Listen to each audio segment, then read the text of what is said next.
Gulbju salas purs Pārgaujas novada Raiskuma pagastā aizņem aptuveni 50 hektārus lielu platību. Lai šeit attīstītu saimniecisko darbību, meliorācijas grāvi rakti padomju gados un vēl pat cara laikos. Tā rezultātā no kartes pilnībā ir pazudis Kūduma ezers.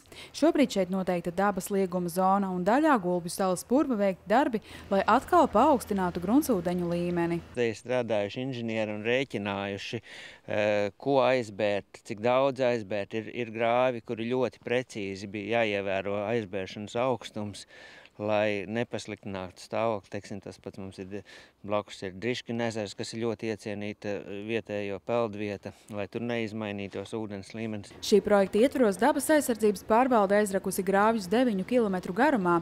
Vairākos grāvjos izbūvēti kūdras, aizsprosti un kokarievu sienas. Tā teritorija, ja tas ir redzams, šeit ir apvilkta ar sarkano līniju. Tā ir visi tātad tie 135 hektāri ar daudziem bijušais purs, ar daudziem smukiem ezeriņiem purvā.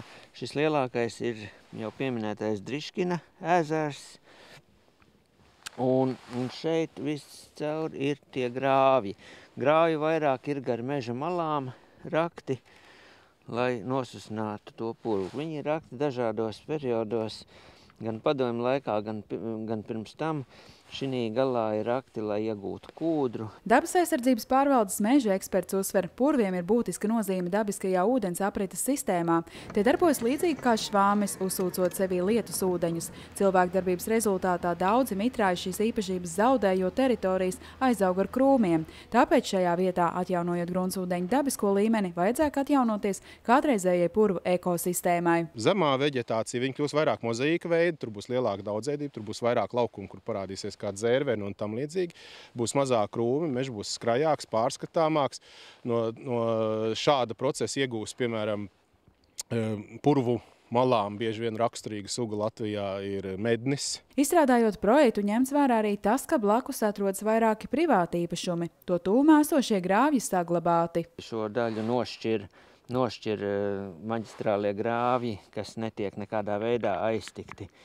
Pat tiek iztīrītas caurtekas, lai tie ūdeņi, kas tomēr tek prom, lai viņi labāk varētu aiztecēt no šiem lielajiem grāvjiem. Tiesa gan sākotnēji purva tūmā mītošie ļaudis nesot bijuši mierā ar šeit iecerētajiem darbiem, tāpēc arī projekta apmēri nedaudz samazināti.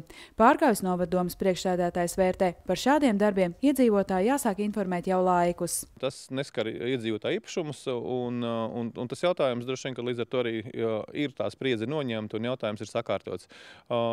Protams, kā es saku, es esmu priecīgs, ka dabas aizsardzības pārvalde realizē savas iniciatīvas mūsu teritorijā.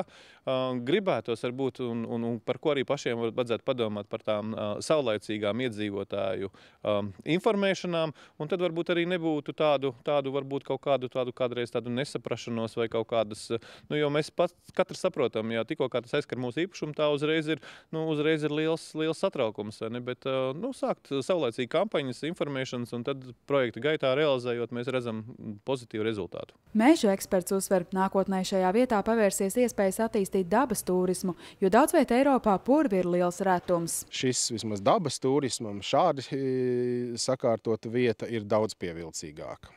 Pat tad, kad vēl nav iestājies tas dabiskums stāvoklis, kas varbūt pēc 100 gadiem iestāsies, bet jau šeit dabas interesanti var nākt un vērot, kā tas notiek, kā tie procesi attīstās. Vienmēr te būs interesanti fakti, jo ir monitorings notiek, kurā tiek gan tie ūdens līmeņiem sekots līdz, gan arī veģetācija skatīsies, kā tad viņi mainās. Un tāda informācijas piesātināta vieta. Lai gan Gulbju salas purvā darbi jau noslēgušies, šo vietu turpinās uzraudzīt zinātnieki, pētot, kā mainās ūdens līmenis un kā tas ietekmē šīs vietas ekosistēmu.